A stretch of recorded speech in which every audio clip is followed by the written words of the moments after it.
Mega TV நேயர்களுக்கு வணக்கம். பெண்கள்.com நிகழ்ச்சியில் சுபகிரகம் பகுதியில் அனைவரையும் சந்திக்கிறதுல மிகவும் மகிழ்ச்சி. இன்றைக்கி நம்ம ரத்த சப்தமி பற்றி தான் பார்க்க போகிறோம். இந்த ரத்த சப்தமின்னா என்ன? சூரியன் இதை சூரிய ஜெயந்தி அப்படின்னு சொல்லுவாங்க, சூரியனினுடைய பிறந்தநாள். பட் ரத்த சப்தமியில் என்ன விசேஷம் அப்படின்னு பார்த்திங்கன்னா, புராண கதை சூரியன் தன்னுடைய 7 குதிரைகளையும் பூட்டி அருணன் அப்படிங்கிற அந்த தேரோட்டியில் அவர் உட்காந்து அவர் கிளம்புறார். அவர் கிழக்கு நோக்கி அந்த பாதையில் அப்படியே திரும்புகிறார். அப்படிங்கிறது தான் ரத்த சப்தமியினுடைய ஒரு புராண கதை சொல்லுவாங்க. இந்த ரத்த சப்தமியில் நம்ம என்ன சொல்கிறோம், அந்த சூரியனுடைய ஈக்வினாக்ஸ் அப்படின்னு சொல்கிறோம் பார்த்திங்களா. ஸோ 72 இயர்ஸ்க்கு ஒரு தடவை அது மாறுறது. அதனால தான் நமக்கு இந்த தை மாதம் பொங்கல் பார்த்திங்கன்னா இந்த தடவை ஜனவரி 15 வந்தது இல்லையா. ஸோ இன்னும் கொஞ்சம் வருடங்களுக்கு அப்புறம் அது ஜனவரி 16ஆக மாறும். ஏன் மாறுறது, இந்த மாதிரி மாறுறது? நம்ம ஜனவரி 14 கொண்டாடிக்கிட்டு இருந்தோம், அடுத்தது ஜனவரி 15 இப்போ வருது இல்லையா. இன்னும் சில வருடங்கள் பார்த்திங்கன்னா ஜனவரி 15 தான் வரும். அதுக்கப்புறம் பார்த்திங்கன்னா ஜனவரி 16 வரும். ஸோ இந்த சூரியனினுடைய அந்த சுழற்சியில் அந்த அந்த பாதையில் அந்த நமக்கு இப்போ இந்த ரத்த சப்தமின்னு சொல்கிறது. ஸோ அந்த காலத்தில் வேத இதில் அவங்க எழுதி வச்சது கணக்கு.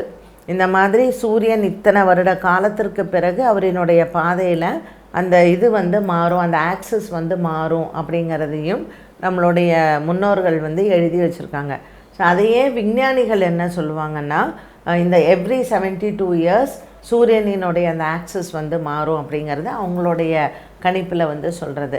ஸோ இந்த ரத்த சப்தமி சூரியனுக்கு மிக மிக ஒரு முக்கியமான ஒரு நாளாக கருதப்படுகிறது. இந்த ரத்த சப்தமியில் நான் ஏற்கனவே சொன்னது போல் இப்போ சூரியன் தை மாதம் 1ஆம் தேதி மகர ராசிக்கு பிரவேசமானார். ஸோ அவர் வடக்கு நோக்கி அவருடைய பாதை செல்கிறது. இந்த வடக்கு நோக்கி செல்லக்கூடிய பாதையில் இந்த ரத்த சப்தமி அன்னைக்கு அவர் கிழக்கு முகமாக திரும்புகிறார். ஸோ அந்த அப்படியே போய் சூரியன் இப்படி போகிறாருன்னா ஒரு யூட்டர்ன் எடுக்கிறார். ஸோ இந்த இப்படி திரும்புறதுக்கு பெயர் தான் அன்றைக்கி தான் அந்த ரத்த சப்தமி அன்னைக்கு தான் அவர் அப்படி திரும்புகிறார் சூரியன். அதனால் சூரியனுக்கு ரொம்ப உகந்த ஒரு நாள். இந்த வருடம் பார்த்திங்கன்னா அது ஞாயிற்றுக்கிழமை வருது. அதை என்ன சொல்கிறோன்னா பானு சப்தமின்னு சொல்லுவோம். பானுவாசரம் அப்படின்னா ஞாயிற்றுக்கிழமைன்னு அர்த்தம். ஸோ சூரியனுக்கு உகந்த நாள் இன்றைக்கி ஞாயிற்றுக்கிழமை தான். இந்த நாள் நம்ம என்ன பண்ணணும் அப்படின்னு பார்த்திங்கன்னா, சூரியனுக்கு உண்டான சமித்துன்னா இப்போ நம்ம நவகிரக ஹோமம் பண்ணும்போது சூரியனோட மந்திரம் சொல்லி அந்த சமித்து போடுறோம் இல்லையா. அந்த சமித்து எருக்கன் செடி. அதனால் எருக்கன் இலை ரொம்ப விசேஷம். ஸோ சூரியனார் கோவில் நீங்கள் போனீங்கன்னா கூட எருக்கன் இலையில் தான் தயிர் சாதம் வச்சு சூரியனுக்கு நெய்வேத்தியம் பண்ணுவாங்க. ஸோ இன்றைக்கி நம்ம அந்த எருக்கன் இலையை 7 இலை நம்ம எடுத்துக்கணும். இந்த 7 இலையை சூரிய உதயம், இப்போ இன்றைக்கி 6 மணிக்கு சூரிய உதயம்னு வச்சுக்கோங்களேன், ஒரு 5:45 மணிக்கு நம்ம ஸ்நானம் பண்ணணும் ஞாயிற்றுக்கிழமை அன்றைக்கி. இல்லை சூரிய உதயத்தில் கூட பண்ணலாம். ஒரு இலை உச்சந்தலையில் வைக்கணும். இந்த எருக்கன் இலையில் அந்த மேல் பக்க இலை வெளியில் பார்த்த மாதிரி இருக்கணும். ஸோ ஒரு இலை உச்சந்தலையில், ஒரு இலை வலது கண், ஒரு கண்ணில் இடது கண்ணில் ஒரு இலை, அப்புறம் 2 முட்டி 2 பாதம். ஸோ இந்த சில பேர் இந்த 2 ஷோல்டரில் வச்சுப்பாங்க. இங்கே ஒன்று, இந்த கண்ணில் ஒன்று, இந்த கண்ணில் ஒன்று, இங்கே ஒன்று, இங்கே ஒன்று, அதே மாதிரி 2 பாதம்.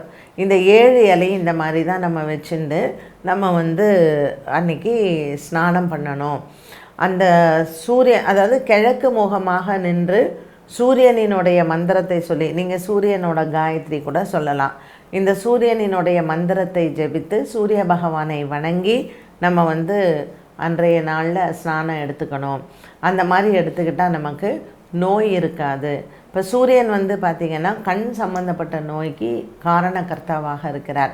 அதே மாதிரி நம்மளுடைய கிட்னிஸ், வயிறில் கிட்னியை ஆளக்கூடியவர் சூரிய பகவான் தான். அதனால் நம்ம உடம்பில் எந்த விதமான நோயும் இல்லாமல் நமக்கு நல்ல ஆரோக்கியமான வாழ்வை தரணும் அப்படிங்கிறது தான் சூரிய பகவானை நம்ம வணங்குறது. அன்னைக்கு சூரியனுக்கு உகந்த ஒரு மிகப்பெரிய ஸ்லோகம் என்ன அப்படின்னு பார்த்திங்கன்னா ஆதித்ய ஹிருதயம். இந்த ஆதித்ய ஹிருதயத்தை நீங்கள் ரத்த சப்தமி அன்னைக்கு கார்த்தால சொன்னீங்கன்னா ரொம்ப விசேஷம். அது எல்லாராலையும் சொல்ல முடியாது. ஒரு கிட்டத்தட்ட ஒரு 20 மினிட்ஸ் அந்த ஸ்லோகத்துடைய இது. அதனால் நீங்கள் ஏதாவது நம்ம யூடியூப்லேயோ இதுலேயோ நீங்கள் போட்டு அந்த ஆதித்ய ஹிருதய ஸ்லோகத்தை காத்தால வந்து கேட்கலாம். அடுத்தது வந்து பார்த்திங்கன்னா, அன்றைய நாளில் பெண்கள் வந்து என்ன மாதிரியான கோலம் நம்ம வீட்டில் போடலாம் அப்படின்னா, சூரியனுக்கு உகந்த தேர், அந்த தேர் கோலம் அப்படிங்கிறது ரொம்ப ரொம்ப விசேஷம். ஸோ நீங்கள் சுவாமி சன்னதியில் தேர் கோலம் போடலாம், இல்லை உங்கள் வீட்டு வாசலில் வந்து தேர் கோலம் போடலாம். எருக்க இலை ரொம்ப விசேஷம். என்ன நெய்வேத்தியம் பண்ணலாம்? கோதுமையிலான எந்த பலகாரமும் செய்யலாம். ஸோ இந்த கோதுமை தவிடு இருந்ததுன்னு வச்சுக்கோங்களேன், அதில் வெல்லம் போட்டு பாயசம் பண்ணி சுவாமிக்கு நெய்வேத்தியம் பண்ணலாம். கோதுமை ரவையில் வந்து நீங்கள் உப்புமா பண்ணலாம். நம்ம சாப்பிட்றதுக்கே அன்றைக்கே விரதம் இருந்து கோதுமை ரவை உப்புமா பண்ணி சாப்பிட்லாம். சப்பாத்தி வந்து நீங்கள் சாப்பிட்லாம். ஸோ அன்றைய நாளில் நம்ம அரிசியை தவிர்த்துட்டு கோதுமை சாப்பிட்றது ரொம்ப நல்லது.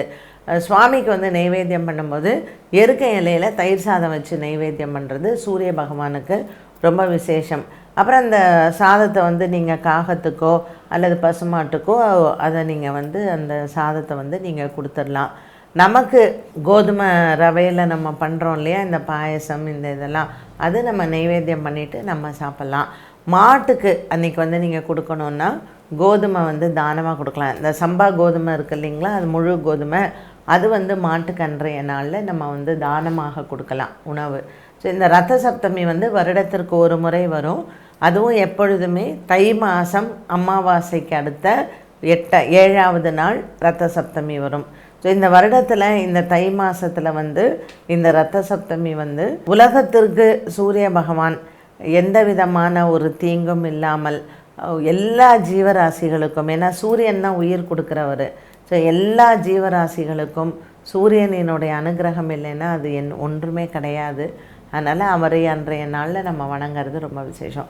இந்த சூரியனுக்கு சாபம் தீர்த்த இடங்கள் அப்படின்னு பார்க்கும்பொழுது ரொம்ப முக்கியமான ஸ்தலங்கள் அன்றைக்கி எங்கெல்லாம் நம்ம போய் சாமி கும்பிடலாம் அப்படின்னா, நம்ம சென்னையில் வந்து நீங்கள் திருவேற்காடு சென்று வணங்குறது ரொம்ப சிறப்பு. திருவேற்காடு கோவிலில் வந்து சூரியனுக்கு வந்து தன்னுடைய ஒளியை திருப்பி கொடுத்தால், சூரியன் வந்து அங்கே தான் தபஸ் பண்ணார். ஸோ அம்பாள் வந்து சூரியனினுடைய ஒளியை திருப்பி கொடுத்த இடம் வந்து திருவேற்காடு. அதே மாதிரி திருமெய்யச்சூர், நமக்கு சீர்காழி பக்கத்தில் இருக்கக்கூடிய திருமெய்யச்சூர் வந்து ரொம்ப விசேஷமான கோவில். லலிதா சகஸ்ரநாமம் பிறந்தது அந்த இடத்துல தான், லலிதா அம்பிகை இருக்காங்க. அதனால் திருமெய்யச்சூர் போகலாம். கும்பகோணத்தில் இருக்கக்கூடிய சாரங்கபாணி கோவில், அங்கே வந்து அந்த கர்ப்பகிரகமே தேர் வடிவத்தில் தான் இருக்கும். ஆறாவமுத பெருமாள் ரொம்ப ரொம்ப விசேஷமான கோவில் அது.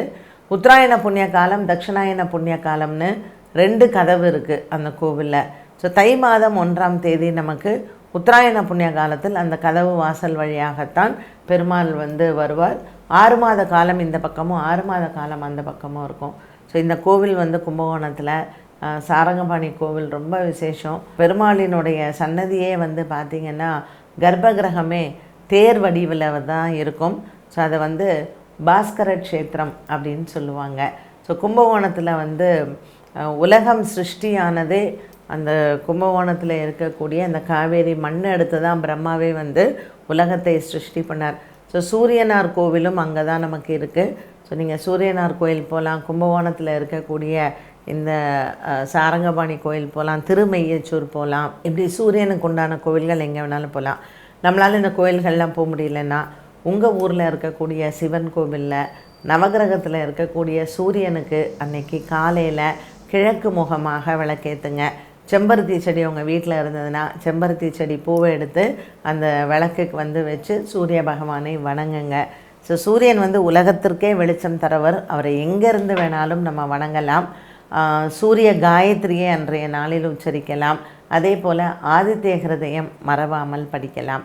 இது எல்லாமே நம்மளுடைய ஆரோக்கியத்திற்காகவும் உலக மக்கள் ரொம்ப நோய் நொடி இல்லாமல் இருக்கணும் அப்படிங்கிற பிரார்த்தனை தான். என்ன நேயர்களே, இன்றைய பெண்கள்.com நிகழ்ச்சியில் நம்ம ரத்த சப்தமியினுடைய விசேஷத்தை வந்து நம்ம பார்த்தோம். இது பல பேருக்கும் ரொம்ப பயனுள்ள தகவலாக இருக்கும். மீண்டும் சந்திக்கும் வரை நன்றி, வணக்கம்.